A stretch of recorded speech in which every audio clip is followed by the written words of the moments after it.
မင်္ဂလာပါဒီနေ့မှာတော့စစ်ပွဲတွေရဲ့ရက်ဆက်ကြမ်းကြုတ်မှုတွေကြားထဲကနေလက်နက်တစ်ခုမှမကင်ဆွဲပဲမယုံကြည်နိုင်စရာလူသားဆန်မှုနဲ့တရေကောင်းပီတာမှုကိုပြသသွားခဲ့တယ်ဖြစ်ရမှန်ဇလန်တစ်ပုဒ်အကြောင်းပြောပြခြင်းပါတယ်အဲ့ဒါကတော့ဒါရိုက်တာ Mel Gibson ရိုက်ကူးပြီး2016ခုနှစ်မှာထွက်ရှိခဲ့တဲ့ Hacksaw Ridge ပဲဖြစ်ပါတယ်ဇလန်ရဲ့အတိကဇာတ်ကောင်Desmond Doss က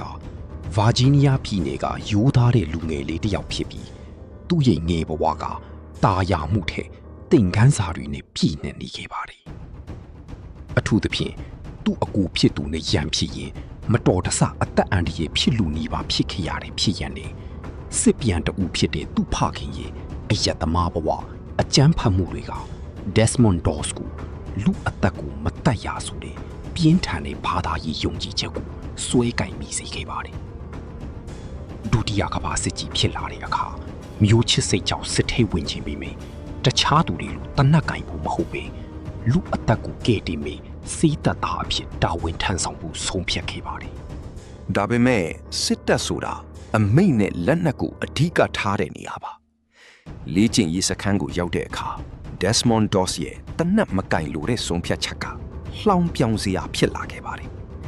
အထက်အရာရှိတွေနဲ့တပ်ဖွဲ့ဝင်တွေကသူ့ကိုသူရဲဖောကြောင့်သူလို့တတ်မှတ်ပြီး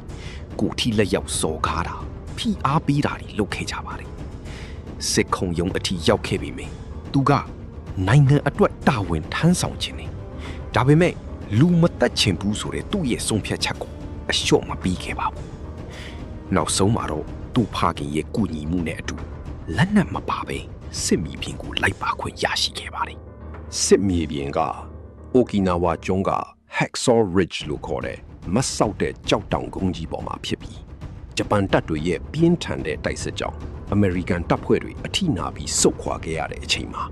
Desmond Doss ကတော့တောင်ပေါ်ကနေမဆင်းခဲ့ပါဘူး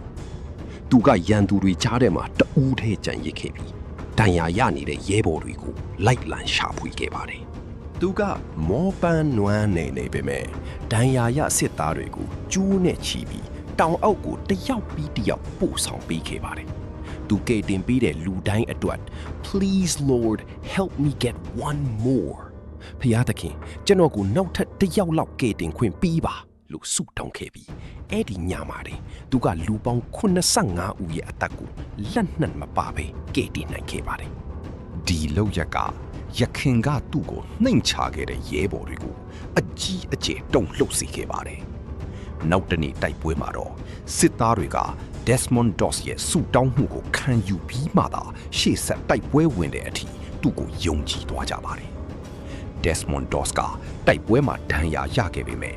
American သမိုင်းမှာလက်နက်မကိုင်ပဲအမြင့်ဆုံးသူ့ရဲကောင်းဘွဲ့တစ်စိတ်ဖြစ်တဲ့ Medal of Honor ကိုရရှိတဲ့ပထမဆုံးသောစစ်သားဖြစ်လာခဲ့ပါတယ်